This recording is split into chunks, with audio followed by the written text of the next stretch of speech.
Hi everybody, my name is Juliana Sellers and I am really excited to be learning about communication with all of you and figuring out my technology challenges. I've had quite an interesting time getting this video made for you. I live near Kansas City and we've had lovely below zero temperatures that resulted in a bursted pipe in a neighbor's quadplex and flooding in mine, and so my home office is completely dismantled, and in our garage the carpet's all pulled up and drying, and this is the third computer I've tried to get this webcam to work on, so hopefully we'll get it working and I'll be able to record this for all of you. I am 33 years old. I just completed the Pathway program and I'm so excited to actually be an official online BYU Idaho student. So I'm looking forward to actually working towards my degree in marriage and family studies. I am formerly divorced and then widowed and now newlywed to my third husband. We married last June, so we've been married just over 6 months now. His name is Mike Sellers, and we actually met online, and it was interesting. The first time we spoke on the phone, we talked for a whole 5 hours, and then the next day we talked for 4 more hours, and he's just always been really easy for me to talk to. The communication has just really flowed and worked really well. We learned how to use webcams and Skype and phone communications until we got married and he moved out here, and of course some in-person visits as well.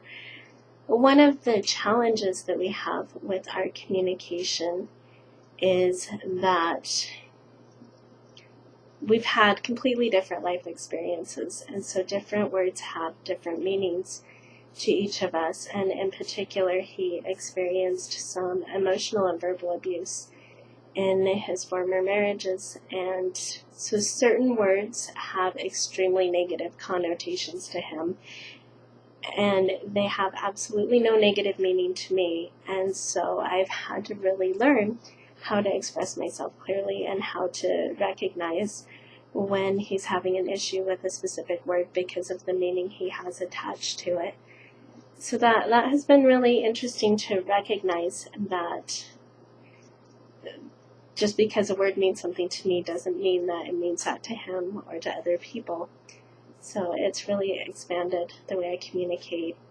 I have 3 wonderful kids. They are 12, 10, and 8.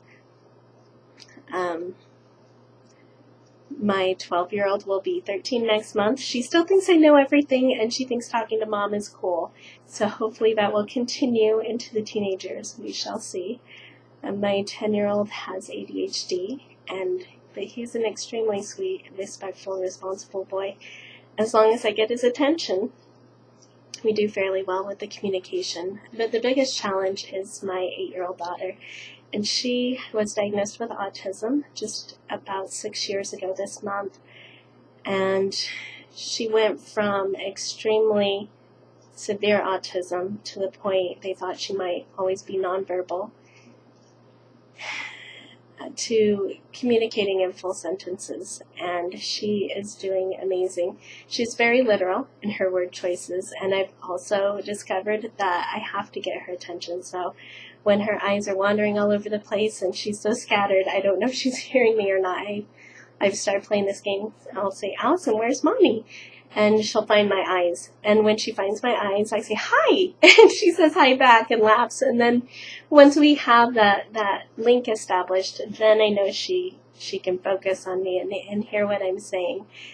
And so it's been really interesting to discover her going through the process of learning all of the steps of imitation and how speech works and speech patterns and pronouns, and she has worked so hard with her communication. She still gets speech therapy at about a half hour a week, but nothing like the 2 hours a week she started out with, and she is just amazing. She could be the poster child for early intervention for autism.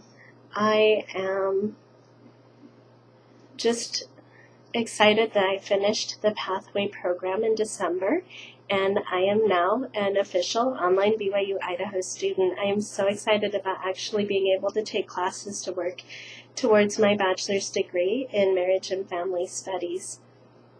And I am also working on completing my license to sell life and health insurance for one of my home-based businesses.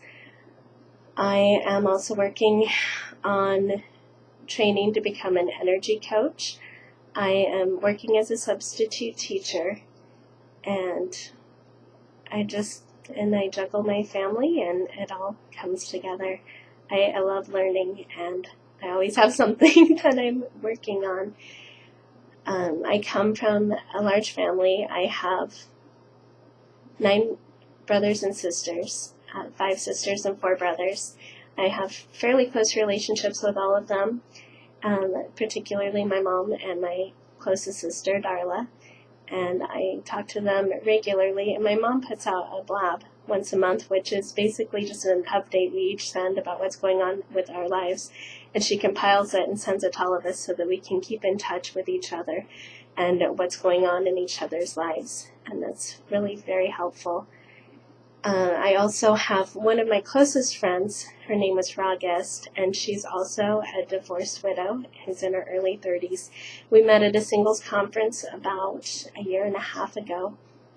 And my challenge with her is I don't see her as much anymore now that I'm married, because we usually saw each other at the singles events. And I used to call her on the way to my Pathway class on Thursday nights and just check in and talk to her, and I'm not going to be doing that anymore. So I need to find time to maintain that relationship with her. Some of the most memorable speeches I've given in the past, the most memorable one that came to mind for me was one I gave in a speech class 6 years ago working on my associate's degree. I was recently divorced, and my daughter was diagnosed with autism the week before I gave this speech. And thankfully it wasn't too late to change the topic of my speech, because autism was all I could focus on at that point, and learning as much as I possibly can about it, because I didn't know much about it. They told me she was severely autistic, she may never talk, I should get her 40 hours of therapy a week, and good luck with our lives. And I had this speech that was due. So I gave my speech on autism, and I prepared my PowerPoint in advance. I went in and I started with, the then current statistics. I know they've changed dramatically in the last 6 years, but at the time it was 1 in 120 kids will be diagnosed with autism, and a child is diagnosed every 20 seconds. And I said, this hit home for me last week when it was my daughter who was diagnosed with autism. And I switched to this gorgeous picture of this adorably cute 2-year-old. And you could just kind of feel the air go out of the room. Everyone kind of collectively gasped. And I knew I had everyone's attention at that point. They were all engaged and connected with me in that speech and this event that I was going through. And that vulnerability that I shared in connecting with them and applying it directly to my life. It was no longer a statistic of just 1 in every 120 kids or every 20 seconds a new one is diagnosed. It was my beautiful 2-year-old that was diagnosed with autism, and they had a visual picture of her. The challenges I had with that speech, besides not getting too emotional, was trying to keep it on the informative side, because I wanted to veer into the persuasive, how important early intervention is. But I tried to steer it towards keeping it as an informative speech.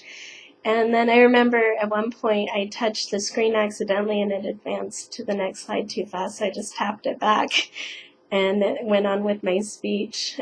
So just getting the technology to cooperate with me was a challenge. But I'll never forget how powerful it felt to connect with an audience by being so vulnerable.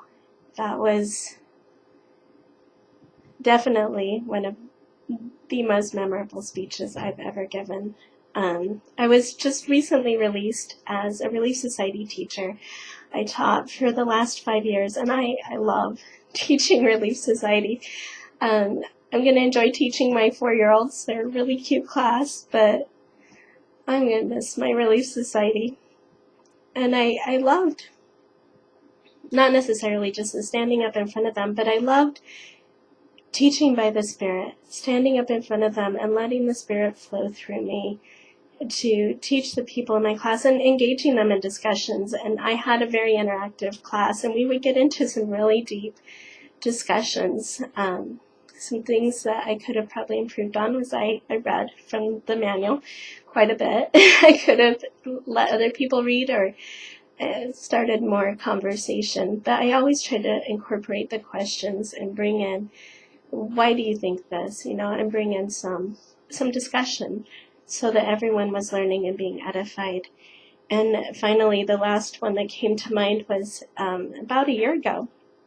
I had the opportunity to co-teach a singles conference workshop with my friend, Ra, and it was such a powerful experience, even though it was in a remote Missouri town and attendance was not very high. It really gave us a chance to personalize and connect with those who took our course. And we were inspired. We were guided by the Spirit to focus on standing in holy places and building the vision of what the single adult program needed to be in our area in particular, because there's so many people that fall out of activity with the church when they're single adults. It's so hard being a single adult in a family-oriented church and maintaining that activity and that testimony. And the statistics were just incredibly, there were 2,000 single adults in the stake and about 200 were active.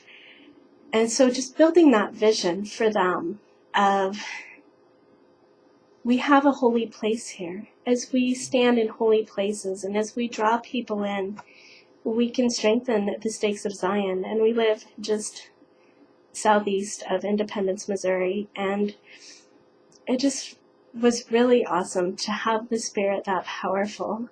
Some challenges we had, we could have been better organized. We left for the conference, and one of Ra's children helpfully unloaded all of the handouts and visual aids that she had so carefully prepared. So they were at her home over 4 hours away, and we kind of had to wing it a little bit and improvise. But we could have had some more practice and had a little better preparation. But overall, I felt like it went really well. And the biggest part there again was the connection that we built and teaching through the Spirit. And those really seem to be the keys.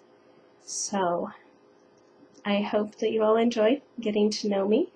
And I look forward to watching all your videos and getting to know all of you. Thank you.